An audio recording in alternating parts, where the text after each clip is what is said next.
Over the course of just 1 year, from 2021 to 2022, the sales of cannabis here in Maine doubled. And while more people are using it for recreational use, cannabis is also used medically to help people with chronic pain and other conditions.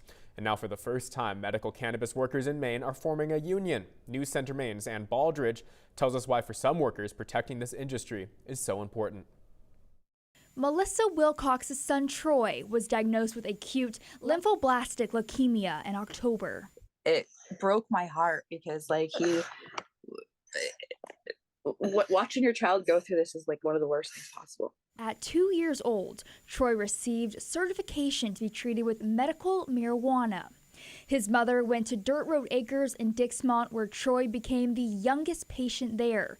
He began taking CBG, CBD, and ROSO oils. After a couple of weeks, she began to see new improvement.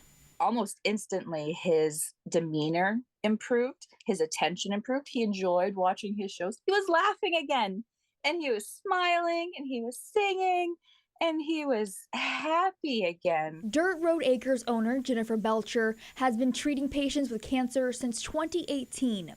2 years ago, she was diagnosed with stage 3 vulvar cancer. So she took 3 grams of ROSO oil for 90 days leading up to her surgery. They removed my lymph nodes at Dana-Farber, and I had no cancer in my lymph node.